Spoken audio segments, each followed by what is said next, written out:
저희가 지난주에 이어서요, 시청자 여러분, 이렇게 한번 꾸며봤어요.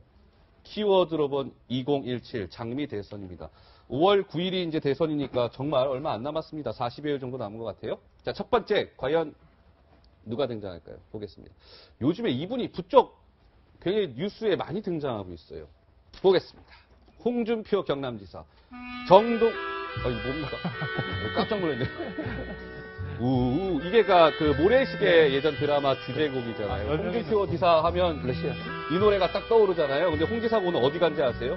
딱 여기 적혀져 있는 대로 이 정동진이 왜 드라마 모래시계의 배경이 됐던 곳인데 정동진의 뜬 모래시계 검사입니다. 최진봉 교수님. 예.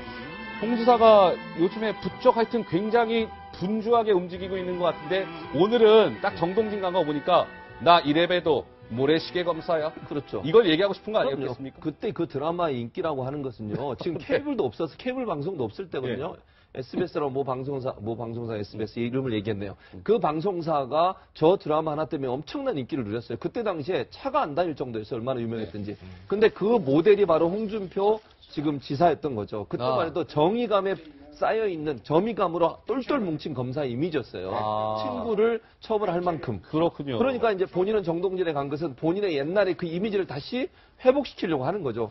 근데 제가 볼 때는 저분이 그 사이에 많이 이미지를 까먹으셔서 네. 그 이미지를 다시 회복할 수 있지는 의문이지만 네. 모래시계라고 하는 상징성이 주는 것은 전 국민의 마음에 정의감을 심어준 검사라는 이미지가 있었고 그 이미지를 다시 본인의 대선 이미지로 만들기 위해서 네. 정동진에 가서 모래시계 그 탑도 보고 그다음에 그 소나무 고연적 소나무라고 하는데 그 소나무도 보여주고 그렇군요. 이런 모습을 보여주는 것 같습니다. 저는 이두 가지가 좀 특이한 게요. 모래시계 검사잖아요. 네. 근데 지금 홍준표인이 피해자예요, 피해자. 검사가 아니고 지금 피해자로 지금 대법원 재판 대법원 앞두고 선고가 1, 2심 안 나왔죠. 그게 네. 특이하고요. 네. 그때 저도 이게 모래시계 검사 마지막 장면 나 떨고 있냐. 아주 그 장면이 생각나는데 그때 아마 박상훈이었습니까? 검사가?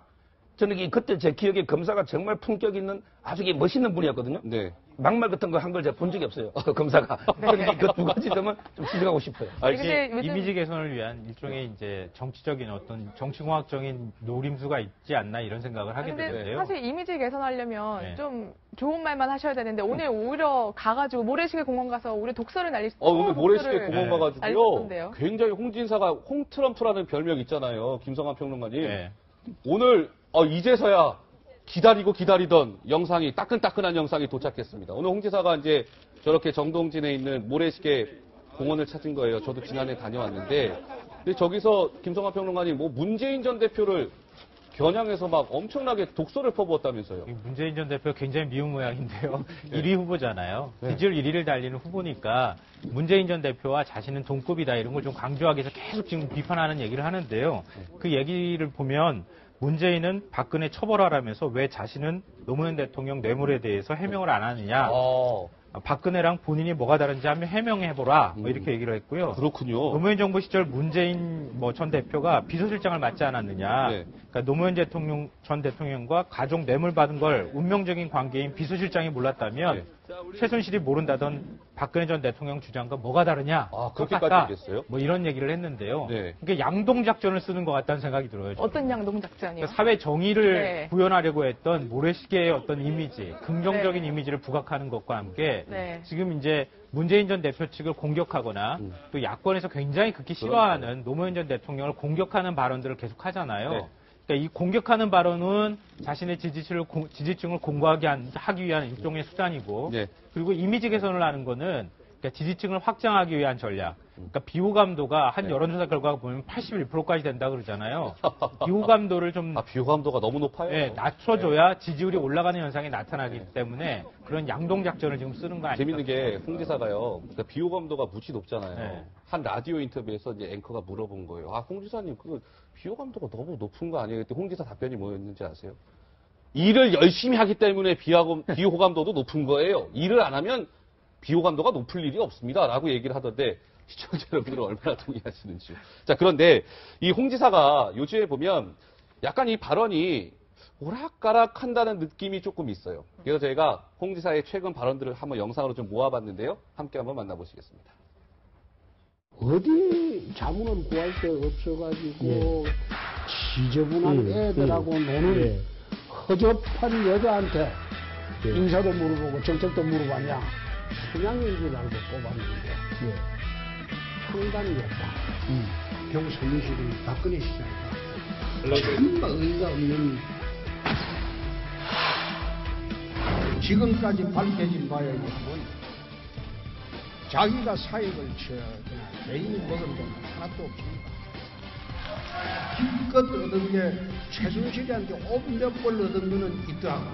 박근혜 대통령이 부정을 저질렀는지 안 저질렀는지 재판을 했습니까? 그런 어처구니라는 질문에는 내가 답하지 않습니다.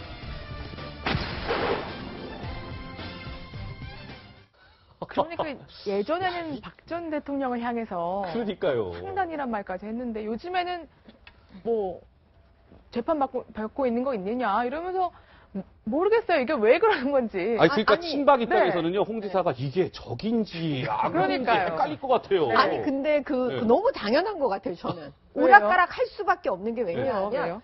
지금 홍준표 지사의 지지층, 홍준표 지사가 있는 자유한국당의 지지층이요. 네. 완전 극우이신 분들 플러스 그다음에 네. 박사모, 박근혜 대통령을 사모하는 분들이에요. 네. 근데 홍준표 지사는 알아요. 뭘 아냐면 박근혜 대통령이 잘못했다는 걸 압니다. 그리고 네. 홍준표 지사는 친박이 아니에요. 아니죠. 네. 그러면 한편으로는 뭐냐면 박근혜 대통령에 대해서 사실대로 말해야 되는 거예요. 근데 그렇게 말하면 박사모 측에서 이 지지율이 떨어지게 돼요. 그러니까 본인의 지지율 상승이 올라갈 수가 없어요. 네. 네. 그러니까 한편으로는 박사모에게 그 우호적인 박근혜 대통령을 사모하는 분들에게 우호적인 얘기를 하고 네. 박근혜 지지 발언을 하고 박근혜 대통령 지지 네. 발언을 하고 네. 한편으로는 박근혜 대통령을 지지해갖고 지지 발언을 하다 보면은 박사모 틀 안에 갇히니까 이게 외연 확장이 안 되잖아요. 아. 그러니까 그렇군요. 또 이제 박근혜 대통령을 한편으로는 비판해야 돼요. 비판해야 되고. 그러니까 이러지도 못하고 저러지도 못하는 형국입니다. 네. 아니, 근데 홍 지사 근데 네. 쉽게 표현하면은 양다리를 걸치고 있는 거예요. 양다리 양다리를 전략이다. 걸치고 이쪽에도 구애하고 이쪽에도 구애하는 이런 전략을 취하고 있는 거죠. 네. 근데 이게 알겠습니다. 이 얘기는 어쩔 수 없어요. 네. 홍 지사 얘기 나왔으니까 이건 제가 그냥 짧게 말씀드리고 다음 얘기로 넘어갈게요. 홍 지사 아들이 또 결혼을 하는 모양이에요. 아들이 4월 29일 날 결혼을 한답니다. 대선을 딱 열흘 앞둔 시점인데 이와 관련해서도 좀 뭐 이런저런 해석들이 나오고 있는데 저게 그 모바일 청첩장이군요. 홍 지사의 아들이 홍정현 씨인가 봅니다. 그래서 대선 열흘 전에 결혼을 하는 것과 관련해서도 왜 하필 이 시점이냐라는 것과 관련해서도 이런저런 해석들이 나오고 있습니다.